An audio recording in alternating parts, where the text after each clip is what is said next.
La tragedia del Aquarius, un triunfo para la mano dura en Europa más allá de la ola de solidaridad en España. La crisis del barco humanitario Aquarius confirma la victoria de los duros en una Unión Europea, UE, que prioriza el control de sus fronteras a la acogida de migrantes, según los expertos.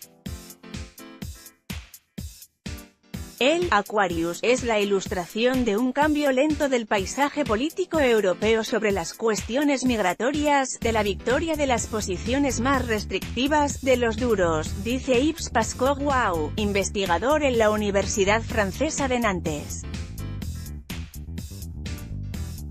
Lejos quedan las imágenes de solidaridad en estaciones de trenes del centro de Europa en el momento álgido de la crisis de refugiados en 2015 y los llamados a la UE por parte de la canciller alemana, Angela Merkel, a quien su política de acogida pasó factura electoral. Desde entonces, además del conocido como Grupo de Visegrado, Polonia, Rumanía, Eslovaquia y República Checa, contrario a la acogida de refugiados, el discurso anti-inmigración caló en otros países como Austria e incluso Italia, en primera línea de crisis migratoria.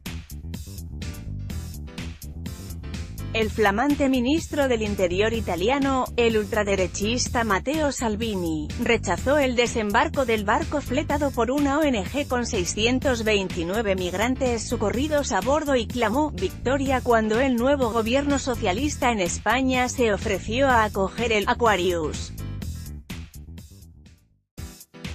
Las posiciones anti-inmigración están ahora más extendidas. Al Grupo de Visegrado, podemos agregar Austria, Italia, Dinamarca, Bélgica, agrega el experto en temas migratorios para quien la victoria de los duros quedó plasmada en la cumbre de Bratislava en 2016. Los países europeos instauraron en la capital eslovaca su hoja de ruta para dejar atrás años de crisis económica y migratoria con un nuevo impulso al bloque tras la retirada de Reino Unido en marzo de 2019, basado principalmente en la defensa y la protección de frontera. Protección de frontera para la investigadora del think tank español CIDOB, con sede en Barcelona, Elena Sánchez Montijano, parece claro que efectivamente se va a reforzar el papel de Frontex, Agencia Europea de la Guardia de Frontera y Costas. Algunos tendrán un discurso más o menos duro, pero en eso pueden estar de acuerdo, agrega la investigadora, que apunta también al aumento de los acuerdos con terceros países tanto de tránsito como de origen de los migrantes, y a una política de retorno efectiva.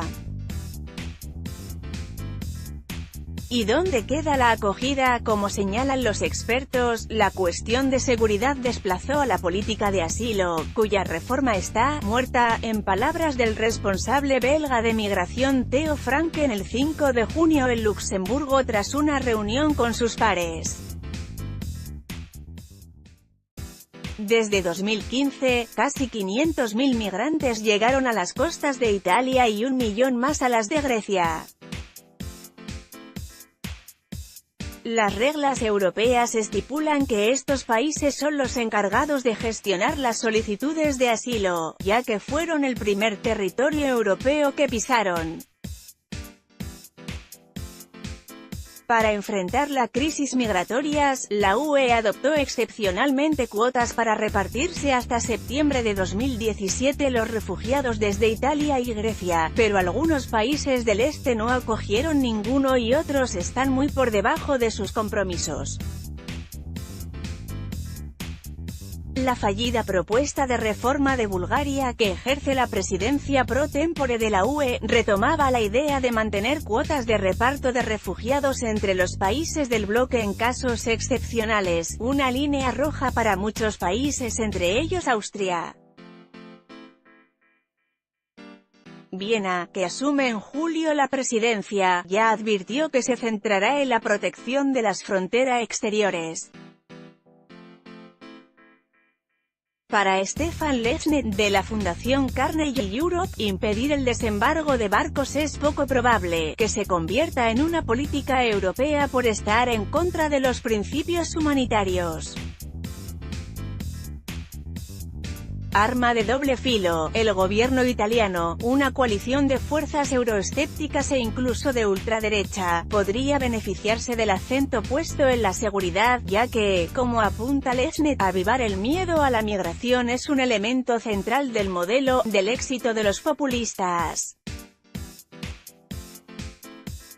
La decisión del nuevo gobierno de España de acoger el Aquarius en el puerto de Valencia, especialmente por una cuestión humanitaria, simboliza en este contexto que, no en todos los países de la UE el discurso anti-inmigración se está instalando, asegura la especialista en temas migratorios del CIDOB. Pero Sánchez Montijano advierte que puede convertirse en un arma de doble filo, porque la mayoría de los migrantes no lograrán una protección internacional, reservada esencialmente en la UE a sirios, afganos e iraquíes, según cifras de 2017. El ministro del Interior español, Fernando Grande Marlaska, aseguró el jueves que los migrantes serán tratados de la misma manera que los más de 9.000 llegados desde principios de año a España por mar. En su mayoría, se les considera migrantes económicos. Los mandatarios europeos querían confirmar su nueva política de asilo durante la cumbre europea del 28 y 29 de junio en Bruselas. Pero, además de la falta de acuerdo, la reunión está precedida por las acusaciones cruzadas entre los líderes francés e italiano. Emmanuel Macron provocó la ira del país vecino tras acusar al gobierno de Italia de cinismo e irresponsabilidad por no acoger el Aquarius, y Giuseppe Conte criticó a Francia por mirar hacia otro lado en materia de inmigración. Contexto de la noticia.